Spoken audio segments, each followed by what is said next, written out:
नमस्कार, माझं नाव प्रगत लोके आणि आपल्या थिंक अँड टॉक या सिरीजमध्ये तुमचं पुन्हा एकदा स्वागत आहे. आणि आजचा विषय आहे की मी बिझनेस करून फसलो, पण तुम्ही बिझनेस करताना या गोष्टी नक्की ध्यानात ठेवा. कसं आहे बघा, तुम्ही सगळे मला ॲज अ युट्यूबर म्हणून ओळखता, पण युट्यूब करण्याच्या आधी मी जवळजवळ 5 बिझनेस केलेले. काहींमध्ये मी सक्सेसफुल होतो, काहींमध्ये मी कम्प्लीट फेल्युअर होतो आणि काही तर फ्रॉडच होते. पण हे सगळे बिझनेस करताना आणि आता युट्यूब करताना किंवा आता ज्या माझ्या एक्झिस्टिंग कंपनीज आहेत, प्रगत ॲग्रो किंवा प्रगत रिअलिटी, हे सगळे बिझनेस करताना मी माझ्या पूर्वीच्या बिझनेसमधून आताच्या बिझनेसमधून काय शिकलो आणि हा सगळा जो प्रवास होता तो 10 वर्षांचा होता. तर शिकण्यासारखं बरंच काही काय होतं. तर जर तुम्ही नवीन बिझनेस स्टार्ट करताय किंवा तुम्ही फिगर आउट करताय की बाबा मला बिझनेस करायचा आहे, तर या सगळ्यातून मी जे काही शिकलोय ना, तर ते आज तुम्हाला मी कम्युनिकेट करणार आहे. तर त्याच्यामध्ये ना सगळ्यात पहिली महत्वाची गोष्ट आहे ना, तर ती म्हणजे ना, लोकांना जेव्हा बिझनेस करत असतो ना, ते म्हणतात माझे पैसेच नाही आहेत. ओके, जर मी इन्व्हेस्टमेंट केली तर मी किती करू, मला 5,000 लागतील, 10,000 लागतील, 15,000 लागतील, 1,00,000 लागतील, 5,00,000 लागतील, 1 करोड लागतील. सो बघा, वेगवेगळ्या प्रकारचे ना बिझनेस मार्केटमध्ये अवेलेबल आहेत. असेही बिझनेस आहेत ज्याच्यामध्ये तुम्हाला इनिशियल इन्व्हेस्टमेंट ना खूप मोठी लागते. जर तुम्ही ठरवलं की मी एखादा रेस्टॉरंट रन करणार आहे, तर तुम्हाला मग अॅन्युअल बजेट बनवावं लागेल की 1 वर्ष, 2 वर्ष, 3 वर्ष तुम्हाला जर ते रेस्टॉरंट चालवायचं असेल तर त्याला तुम्हाला किती रेंट द्यावा लागेल, तुम्हाला किती स्टाफ ठेवायचा, त्यांची किती सॅलरी असेल, किती तुम्हाला रॉ मटेरियल आणायचं आहे, तुमचं लाईट बिल किती असेल, तुम्हाला बाकीची देणी किती असतील. सो या सगळ्या गोष्टींचा विचार करून तुम्हाला बिझनेस करावा लागतो. पण असे काही बिझनेस आहेत युट्यूब सारखा, ज्याची सुरुवात तुम्ही तुमच्या मोबाईल फोनने पण करू शकता आणि याच्यामध्ये प्रयत्न करत करत तुम्ही हळूहळू सक्सेसफुल होऊ शकता. आणि जेवढं तुम्ही एका रेस्टॉरंटमधून पैसे कमवतो ना, तेवढंच तुम्ही युट्यूबमधून पण कमवू शकता. सो एका बिझनेसमध्ये इन्व्हेस्टमेंट आहेत ना, हे तुमच्यावरती डिपेंड आहे की तुम्हाला कोणता बिझनेस करायचा आहे. कोणकोणते नवीन वेगवेगळे बिझनेस मार्केटमध्ये अवेलेबल आहेत. कारण कसं आहे, जे ट्रेडिशनल बिझनेसेस आहेत, रेस्टॉरंट म्हणा, उद्या तुम्ही एखादा हॉस्पिटल टाकलात किंवा तुम्ही मोठी फॅक्टरी टाकलात, तर त्याच्यामध्ये प्रचंड इन्व्हेस्टमेंट आहे, प्रचंड रिस्क आहे. आणि द मुमेंट इन्व्हेस्टमेंट आली तर त्याच्यामुळे तुम्हाला इनिशियली तुम्हाला सुरुवातीपासूनच ना त्याचं ब्रेक इव्हन, तुमचं प्रॉफिट मार्जिन किती आहे, या सगळ्या गोष्टींचा विचार करावा लागतो. जर तुम्ही लोन घेऊन बिझनेस करणार असणार तर तुम्ही लोनचे हप्ते भरू शकता की नाही, तुम्हाला याचा पण विचार करावा लागणार.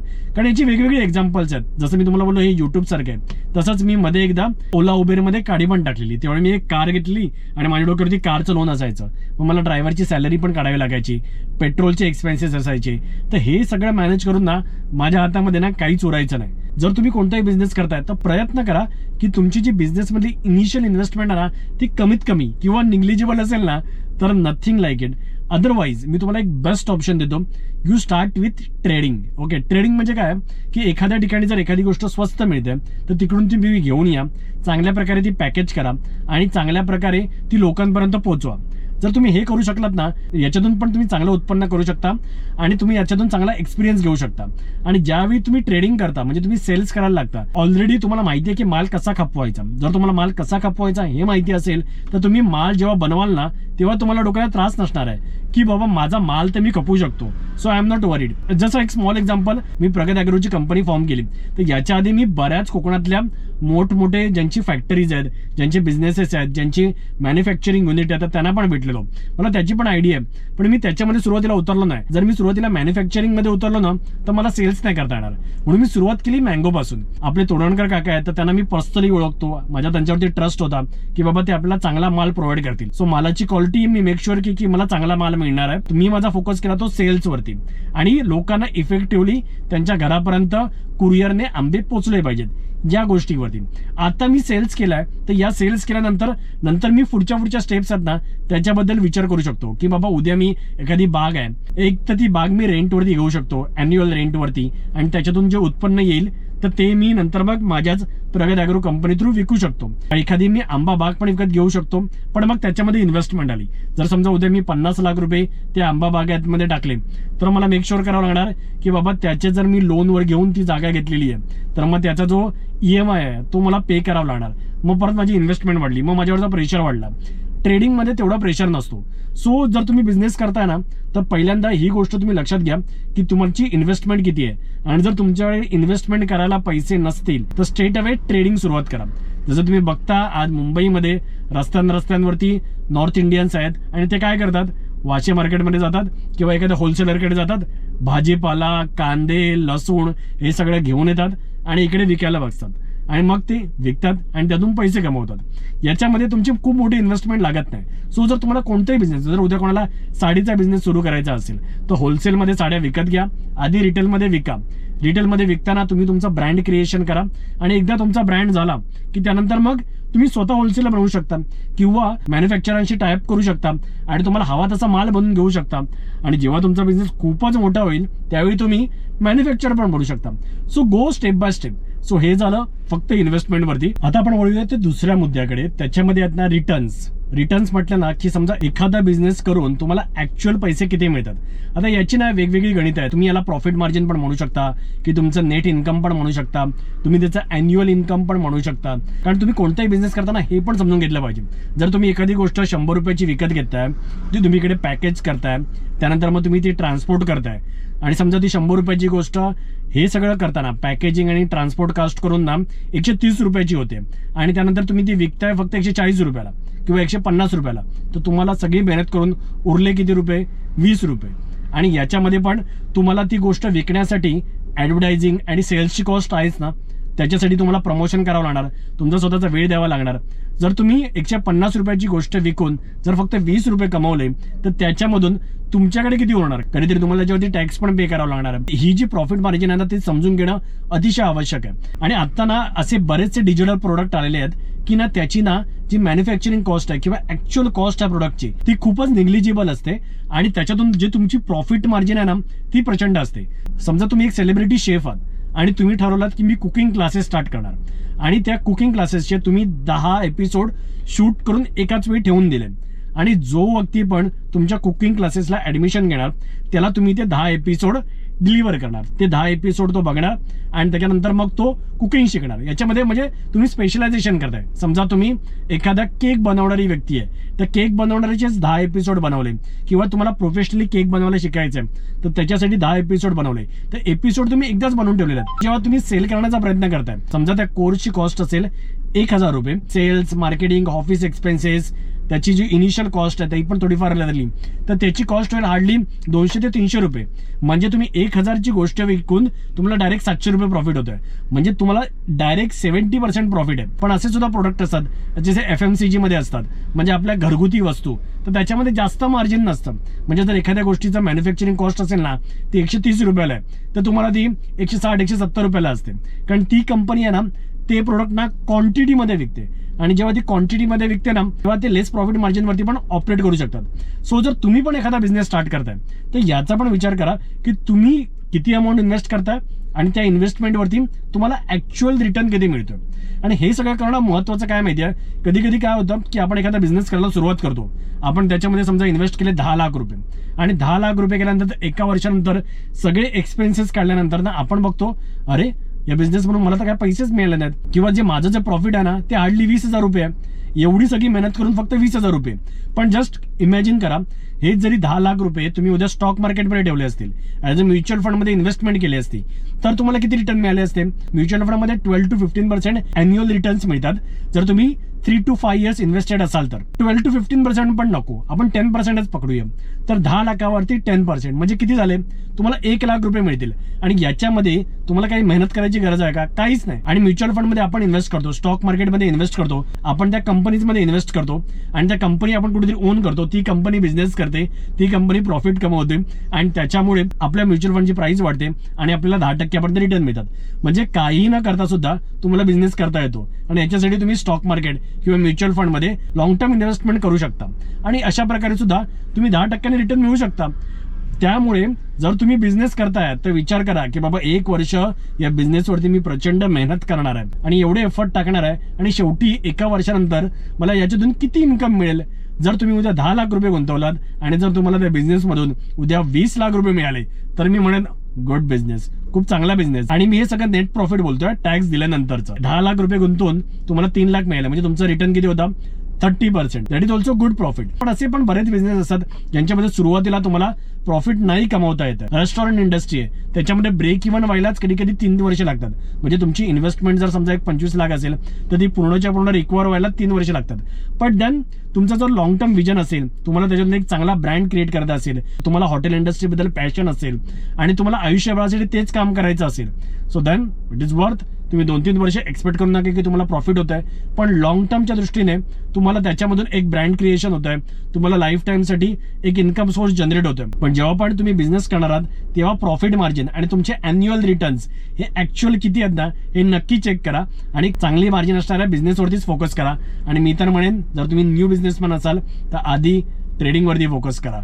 इकडचा माल घ्या, तिकडे विका, ट्रेडिंग करा, ब्रँड बनवा आणि त्यानंतर मॅन्युफॅक्चरिंग मध्ये या. आणि याच्यातला जो तिसरा मुद्दा आहे ना तो सगळ्यात महत्वाचा आहे, तो म्हणजे ना मार्केट कॅप. ओके, म्हणजे त्या बिझनेसचं ना फ्युचर किती ब्राईट आहे. म्हणजे मी तुम्हाला सांगतोय की तुमचं फ्युचर ब्राईट आहे की नाही हे सुद्धा ना तुमच्या बिझनेसच्या फ्युचरवरती डिपेंड आहे.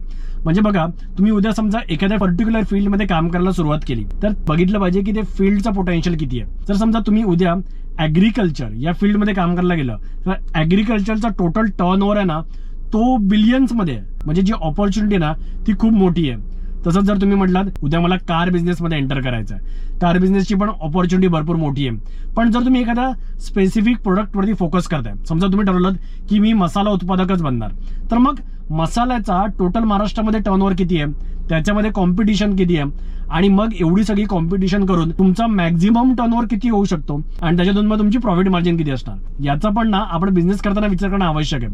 कारण कसं असतं, कोणत्याही बिझनेस करताना आपण सुरुवात करणार, जसं लाईक माझं फेवरेट एक्झाम्पल तर नेहमी रेस्टॉरंटच आहे की जर समजा एक रेस्टॉरंट उघडलं तर तुम्हाला 2 ऑप्शन आहेत. तुम्ही एक स्वतःचा रेस्टॉरंट उघडू शकता आणि आयुष्यभर त्याच रेस्टॉरंटवरती काम करू शकता. रेस्टॉरंट इंडस्ट्री प्रचंड मोठी असली ना त्याचा जो स्कोप आहे ना खूप लिमिटेड आहे. एकाच रेस्टॉरंट मधून तुम्ही किती बिझनेस जनरेट करणार आणि नंतर मग समजा तुमच्या रेस्टॉरंटच्या बाजूला अजून एखादा रेस्टॉरंट आलं तर मग त्यावेळी तुमच्या बिझनेसवरती कुठेतरी अफेक्ट करणार. अजून 4 रेस्टॉरंट आली, काही माणसं म्हणणार की अरे आज या रेस्टॉरंटला नको, आपण ती रेस्टॉरंट पण ट्राय करून बघूया. सो रेस्टॉरंट इंडस्ट्री नेहमीच कॉम्पिटेटिव्ह आहे. पण जर तुम्ही म्हटलात की जर मी एखाद्या फ्रँचायझी मॉडेलवरती काम करतो, जसं मॅगडी आहे, सबवे आहे, जसं आता वेगवेगळी चहाची अमृततुल्य आलंय, सो जर तुम्ही या मॉडेलवरती काम केलात तर तुमची जी ग्रोथ पोटेन्शियल आहे ना त्याच्यामध्ये प्रचंड वाढ होते आणि त्याच्यामध्ये मग तुम्ही रेस्टॉरंटची चेन क्रिएट करू शकता. तसंच एक्झाम्पल झालं तर बघा, एक गोष्ट आहे की आपण दात घासायला जे ब्रश वापरत होते आणि दुसरी गोष्ट आहे की आपण टोपी वापरत होती. तर समजा तुम्ही टोपी मॅन्युफॅक्चरर असाल किंवा तुम्ही ब्रश मॅन्युफॅक्चरर असाल तो कोणता बिझनेस चांगला याचा पण विचार केला पाहिजे. कारण बघा, टोपी आहे ना ही सगळेच जण घालत नाही, घेतात लोक, काही लोक घेतात, घालतात पण नेहमीच घालत नाहीत, क्वचित घालतात. ओके, काही लोकांना इंटरेस्ट असतो ते कधी कधी 2-2 टोप्या घेतात. तरी सुद्धा टोपी ही गोष्ट आहे ना ही नेसेसिटी नाहीये, पण when it's come to toothbrush तर ती नेसेसिटी आहे. टूथब्रश तर सगळ्यांनाच लागतं. जो माणूस या पृथ्वीतलावरती आहे त्याच्यातल्या मला असं वाटतं 99% लोक टूथब्रश वापरतात. तर जर तुम्ही टूथब्रश इंडस्ट्रीमध्ये उतरताय तर त्याचे ऍडव्हान्टेजेस खूप आहेत. कारण त्या बिझनेसला स्कोपच भरपूर आहे ना. कारण त्या बिझनेसमध्ये कितीतरी प्रचंड मोठ्या प्रमाणात टर्नओव्हर जनरेट होऊ शकतो आणि प्लस एक टूथपेस्ट विकलात तर काय एका महिन्यानंतर परत तुम्ही दुसरं टूथब्रश विकत घेणार आहात. सो त्याला एक रिपीट सेल्स आहेत. सो FMCG जे प्रोडक्ट्स आहेत ना तर त्याच्यामध्ये ना कॉम्पिटिशन भले खूप जास्त असली तरी त्याच्यामध्ये ना खूप मोठ्या प्रमाणात ग्रोथ पण क्रिएट होऊ शकते. आणि आता जे टेक्नॉलॉजिकल प्रोडक्ट आले आहेत जसे की ऍप बेस्ड जे बिझनेसेस आहेत लाईक झोमॅटो आहे, स्विगी आहे, पेटीएम आहे, तर ते तुम्ही बघाल ना तर हार्डली 2 ते 3 वर्षात ना खूप मोठे होतात, त्यांचे टर्नओव्हर प्रचंड होतात. So any business which is related to technology किंवा ज्याच्यामध्ये ऑटोमेशन येतं तर असे जे बिझनेसेस आहेत ना तर ते करणं ना कधीही चांगलं, कारण त्याच्यामध्ये तुमची ना ग्रोथ नेहमी होऊ शकते. अशा बिझनेसमध्ये तुमची मार्केट कॅप म्हणजे टर्नओव्हर खूप मोठ्या प्रमाणात होऊ शकतो आणि त्याचं तुम्हाला ऍडव्हान्टेज मिळतं. सो हे झालं मार्केट कॅप किंवा टर्नओव्हर. या सगळ्या गोष्टींचा आपण तुम्ही बिझनेस करताना नक्की विचार करा. सगळ्यात महत्वाचा जो पॉईंट आहे ना तो म्हणजे आहे स्केलेबिलिटी. समजा एखादा CA आहे, ओके, CA आपली प्रॅक्टिस करतोय, डॉक्टर आपली प्रॅक्टिस करतोय, त्याची प्रॅक्टिस तर खूप चांगली झालेली आहे, त्याच्यामधून तो ना करोडो रुपये कमवतोय. पण हा बिझनेस तो स्केल करू शकतो का? तो त्याच्यासारखीच अजून एखादा डॉक्टर क्रिएट करू शकतो का? कुठच्याही बिझनेसचा ना सगळी जी गोम आहे ना ती याच्यामध्ये आहे. जर एक डॉक्टर जर स्पेशलाइज असेल आणि त्याचंच नाव असेल तर प्रत्येकाला ना त्या डॉक्टरकडून ऑपरेशन करून घ्यायचं. जर एखादा CA असेल तर सगळ्यांना ना त्याच्याकडूनच रिटर्न्स फाईल करून घ्यायचे असतात किंवा त्याला भेटायचं असतं. सो अशा वेळी काय होतं की जो एखादा बिझनेस असेल पर्टिक्युलर तर तो ना व्यक्ती केंद्रित बनतो आणि त्यानंतर ना त्याला स्केलेबल करता येत नाही. जर तुम्ही म्हणाल ना मी एखादा बिझनेस स्टार्ट केला आणि त्याचं सगळंच काम जर प्रगत लोके हा जर व्यक्ती करणार असेल ना तर त्या बिझनेसची ग्रोथच होऊ शकत नाही, कारण प्रगत व्यक्तीकडे फक्त 24 तासच आहेत. सो जर प्रगत व्यक्तीला त्याचा बिझनेस मोठा करायचा असेल तर त्याला कुठेतरी लिव्हरेज करणं आवश्यक आहे. म्हणजे त्याचं जे काम आहे ना अजून 4 जण करू शकले तर त्याचा टर्नओव्हर 4 पट होण्याची शक्यता आहे, कारण ती 4 लोक पण प्रगत लोकांसारखं काम करतात. तर त्याच्यामुळे त्याचा बिझनेस त्याने कुठेतरी स्टँडर्डाइज करणं आवश्यक आहे. लोकांना हायर करून त्यांच्यावरती लिव्हरेज करणं आवश्यक आहे. त्यांनी लोकांना काम करायला शिकवलं पाहिजे. ते जर काम करायला शिकले तर तुमचा टर्नओव्हर वाढत जाईल आणि जर टर्नओव्हर वाढला ना तर ऑब्व्हियसली तुमचा प्रॉफिट पण वाढणार. आता जे पण मोठे बिझनेस आहेत, टाटा म्हणा, अंबानी म्हणा, हे सगळे लिव्हरेजिंग वरतीच चालतात. काय धीरूभाई अंबानी किंवा मुकेश अंबानी हे स्वतःच सगळे काम करत नाहीत. हे फक्त डिसिजन मेकिंगचं काम करतात. हे फक्त लॉंग टर्म विजनचं काम करतात की बाबा मला 5 वर्षानंतर 10 वर्षानंतर काय करायचंय. पण त्यांचं जे डे टू डे वर्क आहे तर ते तर करण्यासाठी त्याच्यासाठी सीईओ असतात, त्याच्यासाठी मॅनेजर असतात, त्याच्यासाठी सिनियर मॅनेजर असतात, मॅनेजर असतात, वर्कर असतात, सॉफ्टवेअर डेव्हलपर असतात. सो हा पण नक्की विचार करा की जर तुम्ही एखादा बिझनेस करताय आणि जर तुम्हाला तो आयुष्यभरासाठी करायचा आहे तर तो स्केलेबल आहे का. आज त्याचा टर्नओव्हर समजा पहिल्या वर्षी 10 लाखाचा झाला तर असं काही आहे का की नेक्स्ट इयरला मी मार्केटिंग वगैरे करून त्याचा जो टर्नओव्हर आहे ना तो 1 लाख करेन, मी अजून लोकांना हायर करेन. समजा तुमचा बिझनेस असेल आणि त्याचा पहिल्या वर्षीचा टर्नओव्हर समजा 10 लाख रुपये असेल, जर मी अजून लोकांना हायर केलं, अजून चांगल्या प्रकारे मार्केटिंग केली आणि जर मला त्या बिझनेसचा टर्नओव्हर 1 करोड करता येईल का किंवा 5 वर्षानंतर 10 करोड करता येईल का. आणि हे सगळं करताना ना सगळ्यात महत्वाचं आहे ना तर ते म्हणजे ना ब्रँडिंग. जर तुम्ही ब्रँडिंग प्रॉपरली केलं, तुमच्या ज्या कंपनीचं नाव आहे ना ते जर तुम्ही मार्केटिंग चांगलं केलं ना, तसं आता मामा अर्थ आहे, वाव आहे, याचं मार्केटिंग मीच करतो किंवा माझ्यासारखेच बरेचसे युट्यूबर करतात. पण ती कंपनी शून्यातून सुरू झालेली आणि हार्डली 5 ते 8 वर्षामध्ये आज त्या कंपनीचा टर्नओव्हर करोडोमध्ये आहेत. त्यांच्या प्रोडक्ट आता मला वाटतं मोजून 10 ते 15 आहेत. पण त्यांनी मार्केटिंगवरती फोकस केलाय, त्या प्रोडक्टवरती स्टँडर्डायझेशन केलेलं आहे. तीच प्रोडक्ट परत लोक विकत घेत राहतात. कारण जसं मी तुम्हाला बोललो की त्या प्रोडक्टची गरज लागते. सेम थिंग विथ द नायका, same thing with the sugar. आता हे एक्झाम्पल देतोय, जर मी जसं शार्क इंडिया बघतो तसं तुम्ही पण बघत असाल. बघत नसाल तर शार्क इंडिया पण नक्की बघा. बिझनेस करण्याच्या आधी जर तुम्ही शार्क इंडिया बघितलात ना तरी तुम्हाला बऱ्याचशा आयडिया यायला लागतील. So overall this is about हे जे काय ना हे मी बिझनेस केल्यामुळे माझे जे फेल्युअर्स होते त्याच्यामधून पण शिकलो आणि मी पण स्वतःला बिझनेसमध्ये अपडेट करत असतो. मी पण सतत वाचत असतो, सतत ऐकत असतो, वेगवेगळे शोज बघत असतो, वेगवेगळे एंटरप्रिन्युअरचे इंटरव्ह्यूज बघत असतो आणि त्याच्यातून पण बरंच काही शिकायला मिळतं. सो तुम्हाला बिझनेस करायचा असेल ना तर अजून सुद्धा बऱ्याच गोष्टी आहेत. तर त्याच्यावरती जर तुम्हाला डिटेलमध्ये व्हिडिओ हवे असतील ना तर मला कमेंट करून सांगा. आपण प्रत्येक गोष्टीवरती ना डिटेलमध्ये पण व्हिडिओ बनवेन. मी तुम्हाला चांगले रेफरन्सेस देईन, कोणकोणते व्हिडिओज बघायचे ते सांगेन. एक एंटरप्रिन्युअर माइंडसेट बनवायला आणि एक चांगलं मोठं स्वप्न बघण्यासाठी पण मी तुम्हाला नक्की हेल्प करेन. पण आता या व्हिडिओमध्ये तरी मी इथेच थांबतो. जर तुम्हाला हा व्हिडिओ आवडला असेल तर प्लीज लाईक करा, शेअर करा आणि अशा प्रकारचे अजून व्हिडिओ बघण्यासाठी आपल्या थिंक अँड टॉक सिरीजला नक्की फॉलो करा. आपल्या युट्यूब चॅनलला पण नक्की फॉलो करा. तर चला भेटूया एका नवीन एपिसोडमध्ये. नमस्कार.